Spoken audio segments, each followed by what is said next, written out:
डहाणू तालुक्यातील आरोग्य यंत्रणा ढिसाळ असल्याचं पुन्हा एकदा अधोरेखित झालं आहे।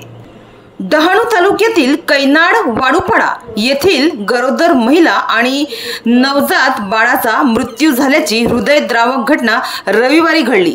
सायनू जितेश सावर वय वर्ष 25 या अवघ्या 25 वर्षीय महिलेचा आणि तिच्या नुकत्याच जन्मलेल्या बाळाचा मृत्यू झाल्याने संपूर्ण परिसरात हळहळ व्यक्त केली जात आहे। पालघर जिल्ह्यातील डहाणू तालुक्यातील कैनाड येथील एका महिलेचा प्रसूतीनंतर तिचा दुर्दैवी मृत्यू झाल्याचा प्रकार समोर आलाय। माहितीनुसार या गर्भवती महिलेच्या पोटातील बाळाचा पोटातच मृत्यू झाला।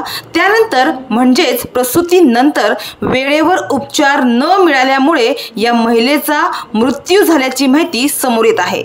या प्रकरणी विधान परिषद उपसभापती नीलम गोरे यांनी आरोग्य व्यवस्थेवर प्रश्नचिन्ह उपस्थित करत या प्रकरणाची तत्काळ चौकशी करून दोषींवर कठोर कारवाई करण्याचे निर्देश दिले आहेत। 25 वर्षीय सायनू जितेश सावर ही महिला गरोदर असताना ती आपल्या माहेरी डहाणू तालुक्यातील कैनाड वाडूपाडा येथे आली होती। रविवारी 27 एप्रिल रोजी तिच्या पोटात कळा येऊन पोटदुखीचा त्रास तिला सुरू झाला। त्यानंतर तिच्या कुटुंबियांनी तिला तत्काळ आशागड येथील प्राथमिक उपचार केंद्रात उपचारासाठी दाखल केले। या ठिकाणी तिची प्राथमिक तपासणी केल्यानंतर तिला पुढे डहाणू उपजिल्हा रुग्णालय येथे नेण्याचा सल्ला येथील वैद्यकीय अधिकाऱ्यांनी दिला।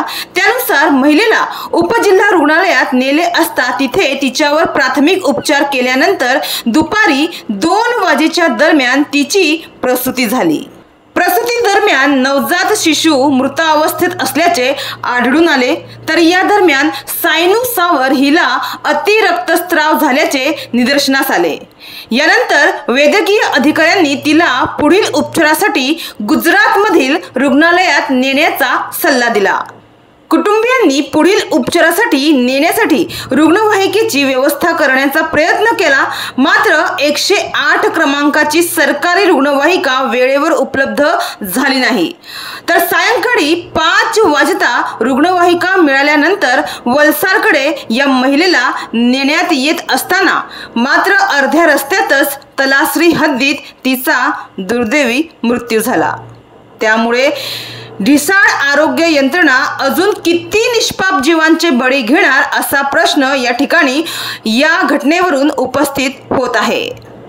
ग्रामीण आरोग्य यंत्रणेतील दुर्लक्ष, साधनांची कमतरता आणि अपुरी कार्यक्षमता यामुळे आदिवासी महिलांचे जीव धोक्यात येत आहे, हे या घटनेतून अधोरेखित झालं आहे।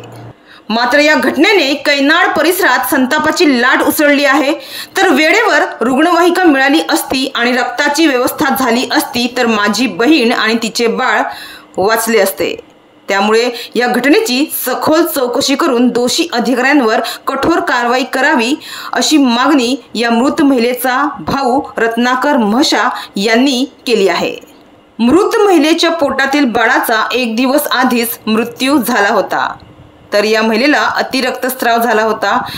प्रसूतीनंतर काही वेळ महिलेची प्रकृती स्थिर होती, मात्र रक्तस्राव सुरू असल्यामुळे तिला पुढील उपचारासाठी पाठवण्याचा सल्ला देण्यात आला होता, असे जिल्हा शल्य चिकित्सक डॉक्टर रामदास मराड यांनी माध्यमांशी बोलताना सांगितले।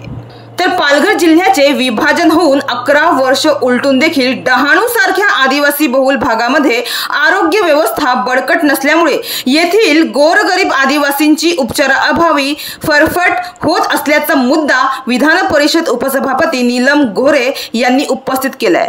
तसेच डहाणू येथील घटनेबाबत रोष व्यक्त करत या घटनेची सखोल चौकशी करून दोषींवर कठोर कारवाई करण्याचे निर्देश आरोग्य संचालक पालघर यांना देण्यात आले आहेत। शिवाय अशा प्रकारच्या घटनांवर नियंत्रण मिळवण्यासाठी ग्रामीण भागात आवश्यक वैद्यकीय व्यवस्था उपलब्ध करून त्याला बळकटी देण्याची गरज त्यांनी व्यक्त केली।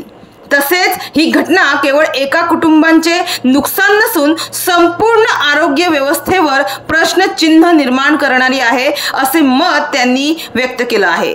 डहाणूवरून कल्पेश दळवी, विकास समाचार।